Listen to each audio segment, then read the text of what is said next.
जी, तो हम chapter number 5 start करते हैं। चैप्टर नंबर 5 हमारा है नंबर थ्योरी।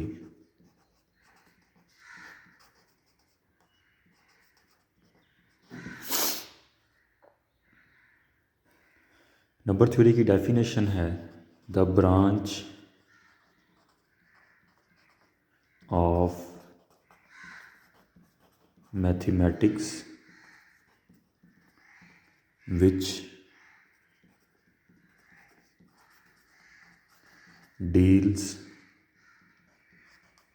with the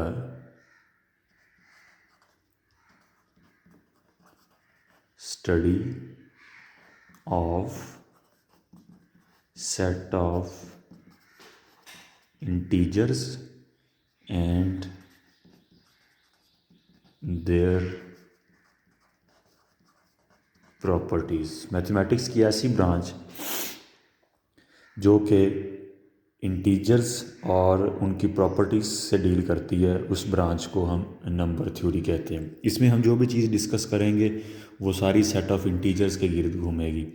हम आज से पहले चीज़ें कुछ पढ़ते हैं या लेकिन हमें उनकी डेफिनेशंस का आइडिया नहीं। फॉर एग्जांपल अगर हम दो नंबरों को डिवाइड करते हैं, डिवीजन करते हैं, डिवीजन किस तरह होती है, अगर एक नंबर को दूसरे नंबर पर डिवाइड करें तो वो उसके कितने डिवाइज़र्स हो सकते हैं, इस तरह की सारी चीज़ें हम यहाँ पर देखेंगे और हम उनकी डेफिनेशंस को देखेंगे। आपको ये पता है कि अगर हम शुरू से आप पढ़ते आ रहे हैं कि किसी नंबर को आप ज़ीरो पे डिवाइड नहीं कर सकते। यहाँ पे हम ये भी देखेंगे कि हम किसी नंबर को ज़ीरो पे डिवाइड क्यों नहीं कर सकते। तो इन सब चीज़ों को हम यहाँ पर देखते हैं। तो इसमें जो सबसे पहले हम डेफिनेशन देखते हैं वो डेफिनेशन है हमारी डिवीज़न की। तो डिवीज़न का क्या मतलब है? तो एक बार फिर एक चीज़ ये नोट कर लें कि हम यहाँ पर जो भी डीलिंग करेंगे वो सारी डीलिंग हमारी सेट ऑफ इंटीजर्स में से होगी। सेट ऑफ इंटीजर से बाहर हम यहाँ पर नहीं जाएंगे, सेट ऑफ इंटीजर्स के अंदर ही रहेंगे। डिवीजन की बात कर रहे हैं। Let a and b are two integers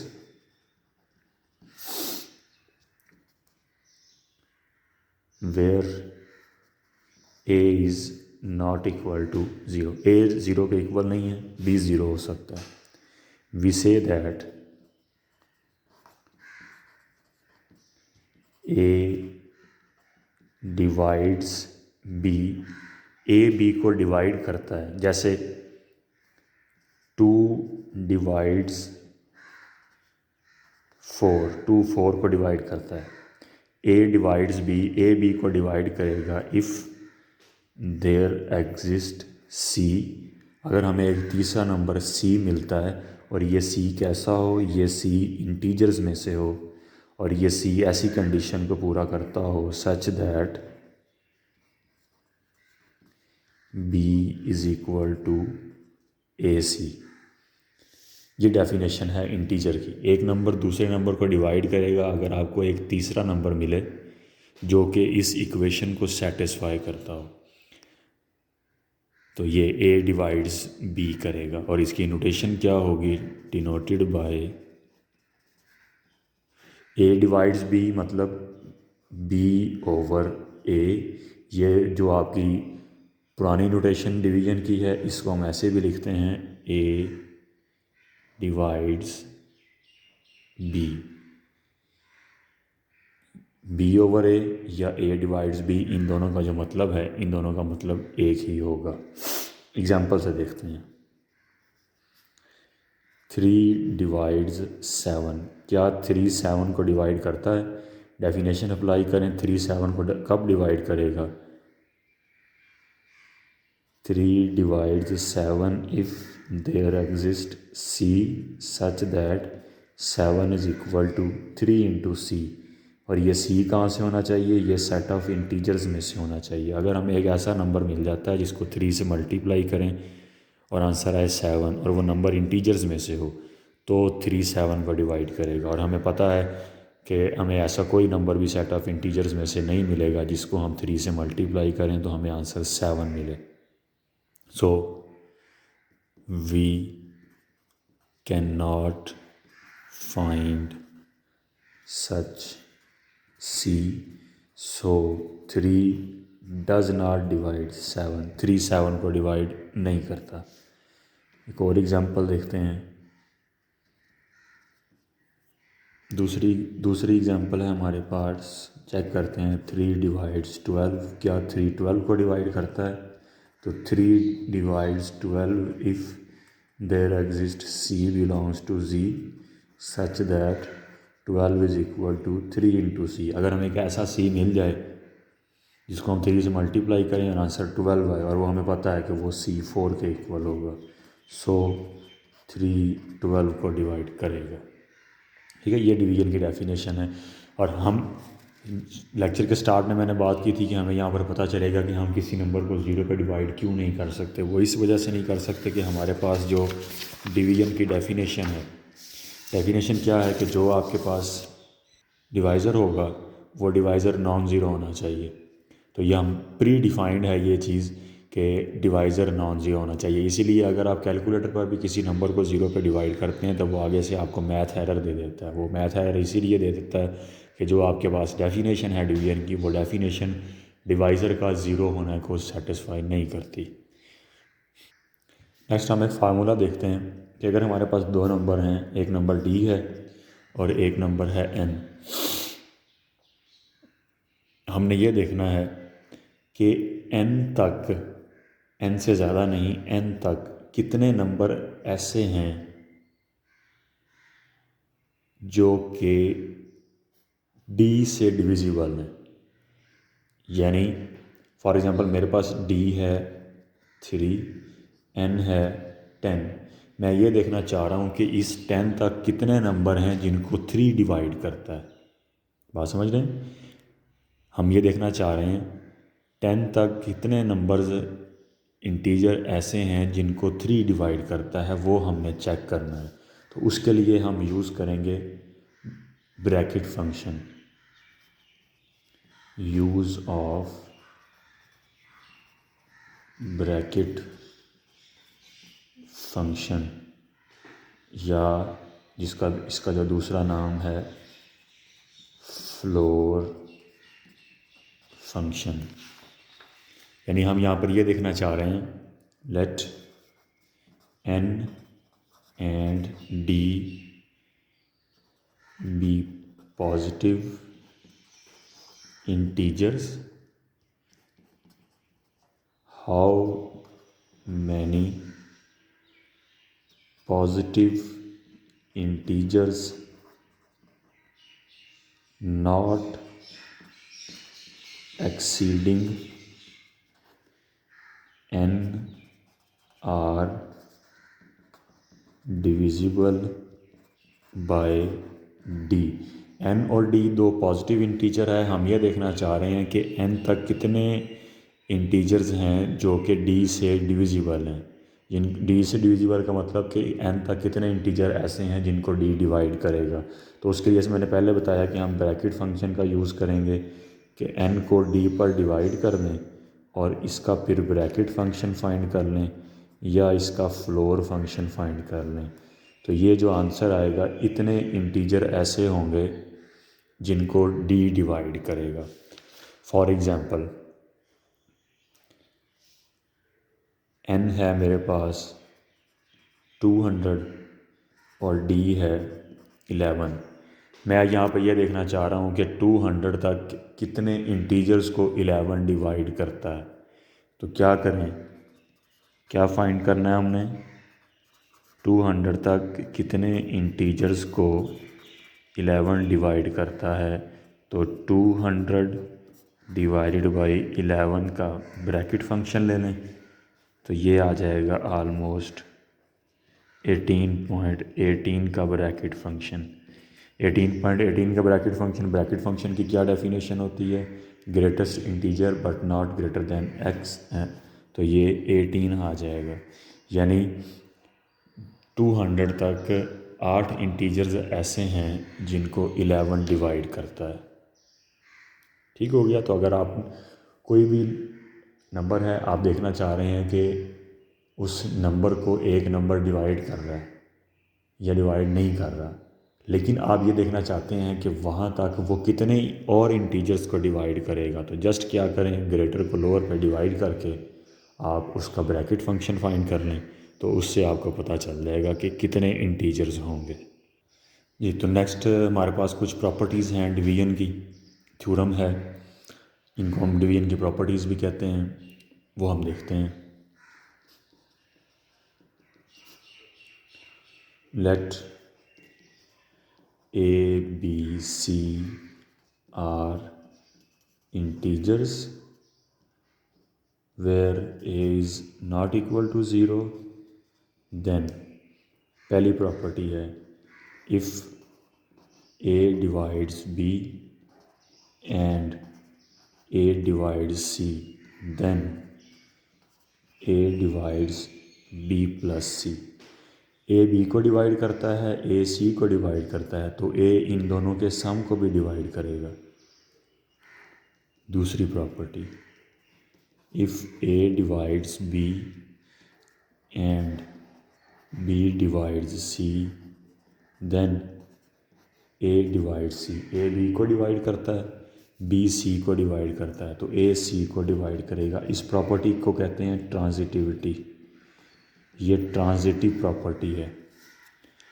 third property है, if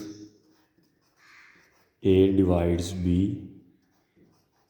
then a divides b c for all c belongs to set of integer. अगर ए बी को डिवाइड करता है तो ए बी के सारे इंटेग्रल मल्टीपल्स को भी डिवाइड करेगा, कि अगर आप किसी भी नंबर को बी से मल्टीप्लाई करें, किसी भी इंटीजर को, उसको भी ए डिवाइड करेगा। इनके हम प्रूफ देखते हैं, बिल्कुल आसान प्रूफ हैं। पहला प्रूफ है, ए divides B implies that, division की डेफिनेशन लगा दें, there exist M belongs to Z such that B is equals to MA, equation number 1। And और क्या गिवन है, A divide C, A C को डिवाइड करता है, तो यहाँ पर भी हमें एक इंटीजर N मिलेगा जो कि C is equal to N A की कंडीशन को सेटिस्फाई करता होगा। This is equation number 2। Proof हमने क्या करना है, we need to prove that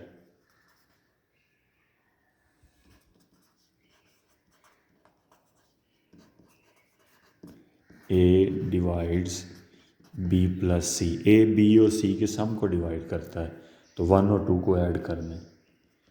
1 plus 2 implies that B plus C is equals to MA plus NA। ए यहाँ से डिस्ट्रीब्यूटिव प्रॉपर्टी लगाकर कॉमन आ जाएगा, तो यहाँ पर डिवीजन की डेफिनेशन लगाएं। अगर ए बी को डिवाइड करता है तो B is equal to M A, अगर B plus C is equal to N है, इसका मतलब है ए डिवाइड करता है, ए डिवाइड्स बी प्लस सी। तो हमने यहाँ पे प्रूव कर दिया कि अगर एक नंबर दो डिफरेंट नंबर को डिवाइड करता है, ए बी को डिवाइड कर रहा है, ए सी को डिवाइड कर रहा है, तो ए उन दोनों को सम को भी डिवाइड करेगा। ए अगर दो डिफरेंट नंबर को डिवाइड करता है तो वो ए उन दोनों के सम को भी डिवाइड करेगा। नेक्स्ट हम देखते हैं जो इसकी सेकंड प्रॉपर्टी है, ट्रांजिटिव प्रॉपर्टी, इसको हम चेक करते हैं। सेकंड प्रॉपर्टी है, ए divides B, B divide C, prove करना है ए divide C. A divides B implies that there exist M belongs to Z such that B is equal to MA, equation number 1।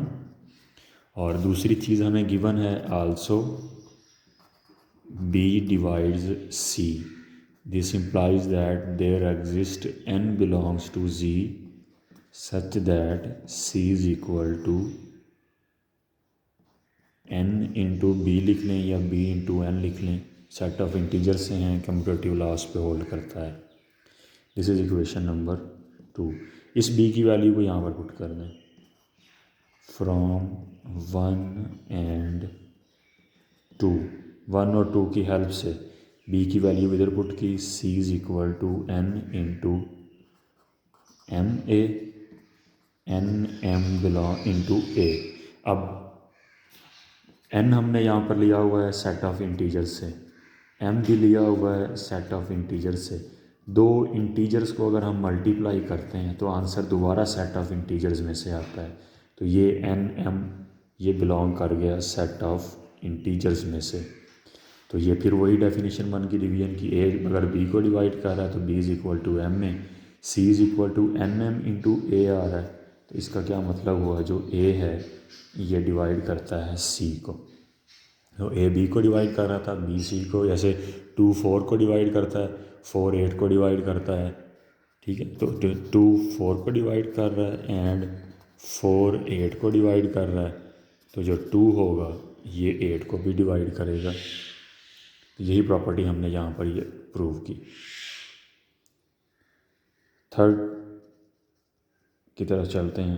Third property वो क्या थी कि अगर a b को divide करता है तो ए बी सी को भी डिवाइड करेगा। अगर ए एक नंबर को डिवाइड कर रहा है तो ए उसके मल्टीपल्स को भी डिवाइड करेगा। A divides B implies that there exist C belongs to G such that B is equal to, बल्कि सी के लिए हमने प्रूव करना है तो हम यहाँ पे एम ही ले लेते हैं, b is equal to M into a. Prove हमने क्या करना है कि ए जो है वो बी सी को भी डिवाइड करेगा। तो इस इक्वेशन को सी से मल्टीप्लाई करना है, multiplying 1 by C on both sides, B C is equal to M into A C. इसको हम ऐसे भी लिख सकते हैं एम सी इंटू ए। वही डिवीजन की डेफिनेशन दोबारा, ए बी को डिवाइड कर रहा है तो B is equal to M है, B C is equal to M C into A है। इसका मतलब जो ए है ये डिवाइड करेगा बी इंटू सी को। तो ये हमारे पास कुछ प्रॉपर्टीज़ थी जो कि डिवीजन की प्रॉपर्टीज़ हैं, तो ये इम्पोर्टेंट भी हैं। तो हम एक नेक्स्ट थ्योरम देखते हैं, डिवीजन का ही है। Let a b and c are integers where a is non-zero such that a divides b and a divides c, then a divides mb plus nc where mn belongs to set of integers। A b को divide करता है, ए सी को divide करता है। तो वो जो ए है वो बी और सी के लीनियर कम्बिनेशन को भी डिवाइड करेगा, यानी बी और सी को स्केलर से मल्टीप्लाई करके ऐड करें तो ए उनको भी डिवाइड करेगा। हम यहाँ पर इसका प्रूफ देखते हैं। तो हमें गिवन है सिंस ए डिवाइड्स बी, इसका मतलब there exist m belongs to z such that b is equal to m a। बल्कि m के लिए हमने यहाँ प्रूव करना है तो हम यहाँ पे चेंज कर लेते हैं इसको, let this is c, b is equal to c a। Also c भी यहाँ पे यूज़ हो रहा है तो हम इसको c1 कर लेते हैं। Also a divide c implies that, definition लगा दें डिवीजन की, there exist c two such that c is equal to c two into a. This is equation number 1 and equation number 2। Prove हमने करना है ए divide करता है M B plus N C. तो हमें बी के साथ एम चाहिए, सी के साथ एन चाहिए। 1 को एम से मल्टीप्लाई करते हैं, 2 को एन से मल्टीप्लाई करते हैं, फिर इनको ऐड कर देते हैं। Multiplying 1 by M and 2 by N, then adding, फिर इनको ऐड कर दें तो ये आ जाएगा M B plus N C is equal to M C one A plus N C two A common चला गया, M C one plus N C two into A, left side पे है M B plus N C. अब अगर आप देखें M भी integer है, सी वन भी इंटीजर, दो इंटीजर को मल्टीप्लाई करें इंटीजर, एन भी इंटीजर, सी टू भी इंटीजर्स, दो इंटीजर्स को मल्टीप्लाई करें तो हमें इंटीजर्स दोबारा मिलेगा। तो अगर ये भी इंटीजर है और ये भी इंटीजर है, इन दोनों इंटीजर को ऐड करें तो अगेन हमें एक और इंटीजर मिलेगा। तो हम क्या कर सकते हैं, डिवीजन की डेफिनेशन लगाते हुए, जैसे अगर ए डिवाइड कर रहा है बी को तो B is equal to C one into A, तो M B plus N C है is equal to M C one plus N C two into A. इसका मतलब है ए divides M B plus N C. तो हमें यहाँ पर पता चला कि अगर एक नंबर दोनों डिफरेंट नंबर्स को डिवाइड करता है तो वो नंबर उन दोनों नंबर्स के लीनियर कम्बिनेशन को भी डिवाइड करेगा।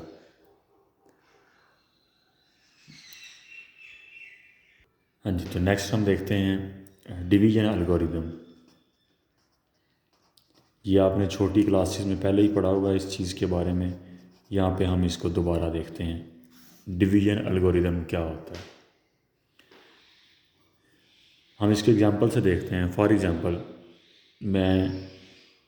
व्हेन वी डिवाइड 24 बाय 5, हम 24 को 5 पे डिवाइड करते हैं तो हमें जो आंसर मिलता है we get answer is equal to 24 को 5 पे डिवाइड करें, आंसर मिलेगा 4 एंड जो रिमाइंडर होगा ये भी 4 होगा। कैसे, 24 को डिवाइड किया 5 पे, 5 4 ज़ार 20, आंसर भी 4 आया और ये रिमाइंडर भी 4 आया। इसको हम कहते हैं, ये हमारा डिवाइडेंड है जो डिवाइड हो रहा है, जो डिवाइड कर रहा है ये है डिवाइज़र, और ये जो आंसर आ रहा है इसको हम कहते हैं कोशेंट। तो हुआ क्या, हमने 24 को डिवाइड किया 5 पे। हम इस 24 को ऐसे भी लिख सकते हैं कि ये जो डिवाइज़र है इस डिवाइज़र को मल्टीप्लाई करें कोशेंट के साथ, यानी 5 मल्टीप्लाइड बाई 4, और इसके अंदर ये रिमाइंडर को ऐड कर दें। इसको बेसिकली हम इस चीज़ को डिवीजन एल्गोरिदम कहते हैं।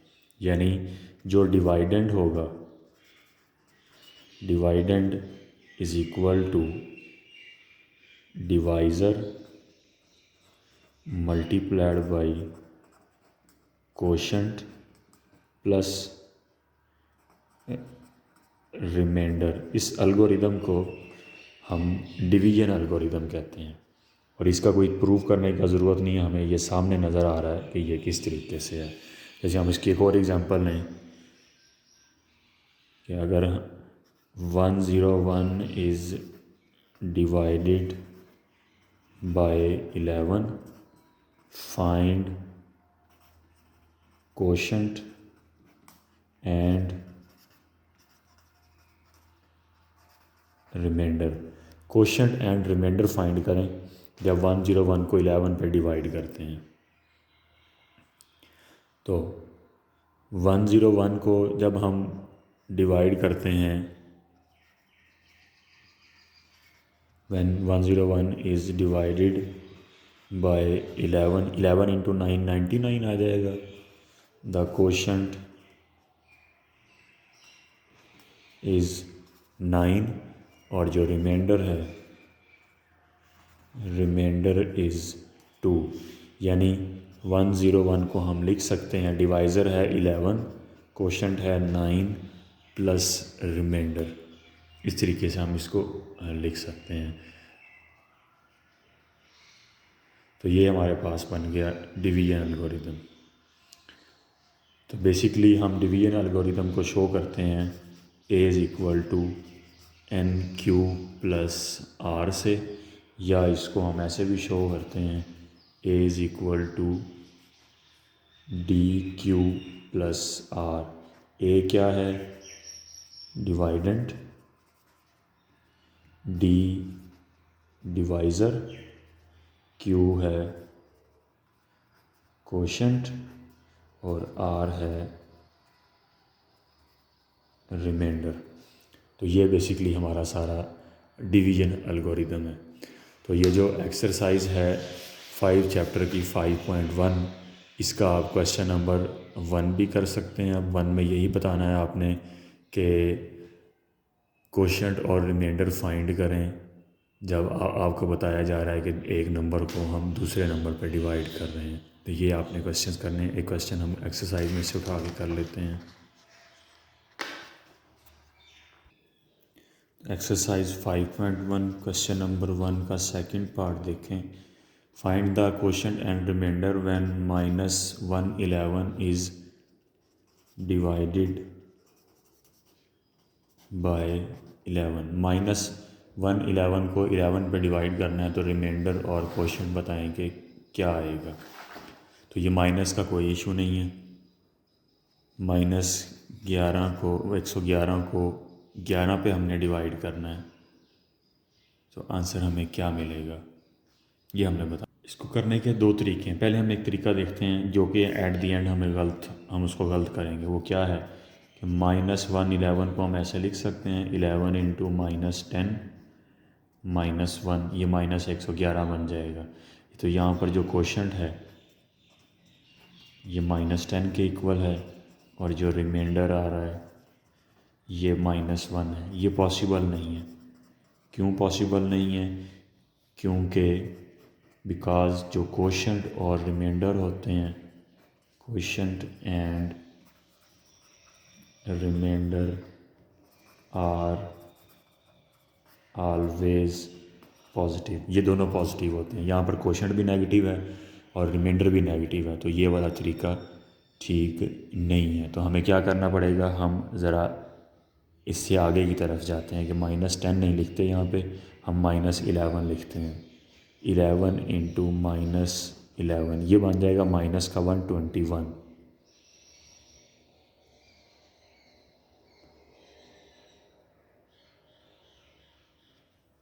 सॉरी, यहाँ पे एक चीज़ हमने गलत लिखी। Because quotient and remainder always positive. ये कोशेंट का पॉजिटिव होना ज़रूरी नहीं है, कोशेंट नेगेटिव भी हो सकता है, ऐसा कोई इशू नहीं है। लेकिन जो रिमाइंडर होता है इंटीजर्स में ये पॉजिटिव होता है। तो 11 इंटू -11 -121 बन के हमने -11 बनाना तो हम +10 इसमें कर देते हैं। तो जो कोशेंट आया ये आया -11 और जो रिमाइंडर है ये आ गया 10 के इक्वल। तो इसी तरीके से इसके बाकी 2 पार्ट्स हैं जो कि 2 पार्ट्स आप लोगों ने करने हैं।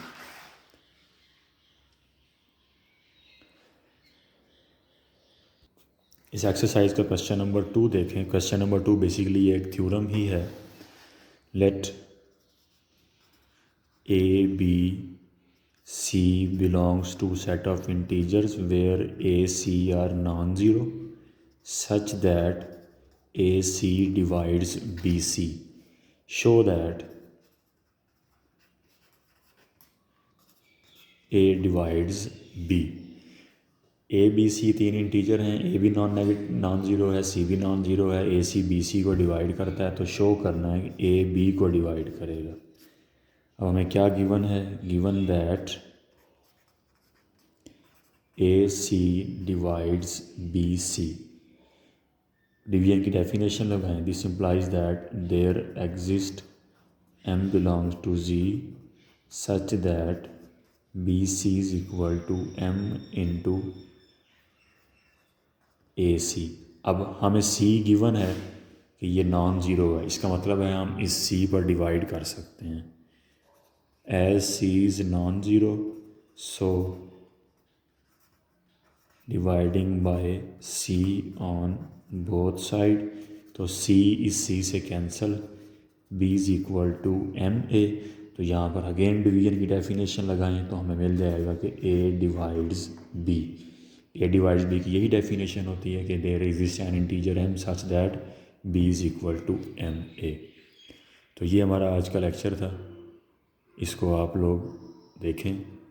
और इससे रिलेटेड अगर कोई आपसे क्वेश्चन है तो वो आप मेरे से डिस्कस कर सकते हैं। तो ये था डिवीज़न का थोड़ा सा इंट्रोडक्शन, इसमें हमने थोड़े से उसके रिलेटेड जो है वो थ्योरम भी की। ठीक है जी, अल्लाह हाफिज़।